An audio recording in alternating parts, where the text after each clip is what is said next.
Good afternoon from London. I want to tell you about a plan in order to improve well-being in a very cost-effective way once these nasty lockdowns have been over. As we know, the lockdowns have caused an awful lot of misery, loneliness, mental health problems, particularly amongst those people who had to sit at home and not see and touch their loved ones for almost a year now in much of the Western world and in Canada. So the question is then, how can we restart community life? Because we know in the wellbeing literature that community life is really the thing that matters most to people. This is a finding that comes up again and again and again in the World Happiness Report and in many other publications.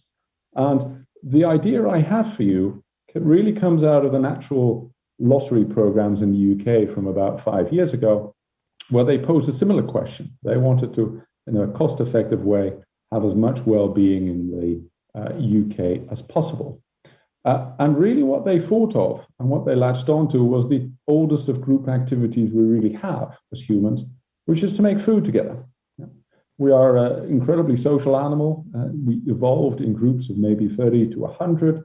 And the key thing we all did together in those early days was have food together, prepare food together, in which lots of people had different roles in terms of getting different types of food, but also preparing the food, sharing it around, and then cleaning up. And the basic idea in order to kickstart well-being again after the lockdowns is to take a leaf out of that ancient human booklet and do this on a grand scale. So what happened in the UK natural lottery programs was that all over the United Kingdom, there were lots of volunteer groups who each had their own sort of special thing that they wanted to do with food, particular types of food or particular preparation methods. And they used the community facilities that were there.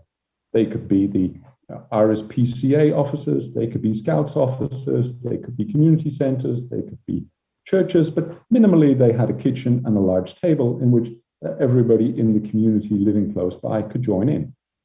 This was heavily advertised, lots of people came, you had volunteers, and the idea was that everybody was involved in terms of preparing the meals, setting the table, doing the dishes, but lots of people, of course, would have had different roles in doing that preparation. And the great thing about preparing food is that this is a universal human habit. We do this from a very early age. We can all have a particular role. Some of us like some things and not other things. Some people don't mind the washing up. Other people hate doing the potatoes.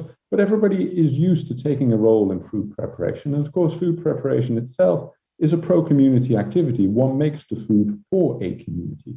And the great thing that they found in the UK and that they found all over the world really is that as people prepare the meal together and learn how to either cook an egg or a souffle, if they're trying to be very sophisticated, is that they start talking about their lives and they form friendships, they form communities, they arise out of the interaction. So then later on, people exchange emails, they exchange Facebook profiles, they start up new groups and they start to do all kinds of other things together, maybe walk around the community, maybe shared interests in art or poetry. Now, the National Lottery in the UK evaluated a lot of these programs, and there were lots of different ones. But what they found was that for an investment of maybe £100, they got about half a Wellbeing for half a year in the participants. Now, a Wellbeing is 1 unit of life satisfaction on a 0 to 10 scale for one person for 1 year. And this is the main measure with which we now look at the cost effectiveness of lots of programs around the world. So if you get a quarter of a Wellbeing, which is half a Wellbeing for half a year, for £100, you get a whole Wellbeing for £400, which is about 700 Canadian dollars.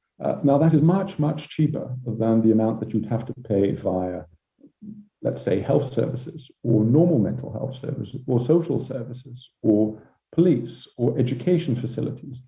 It's an order of magnitude cheaper, easily 5 to 10 times cheaper than those other ways in which you can improve the well-being of your population. So you're getting a huge bang for the buck. And this is also very easy to prepare beforehand. So the Canadian government can now already put all those community organizations interested in food programs on steroids, say, hey, as soon as we're done with the lockdowns, we want you guys to get everybody in the community together around these food preparation programs. Put in your plans. We want you to sort of do this for hundreds of communities, already start training the volunteers, which of course you can do online.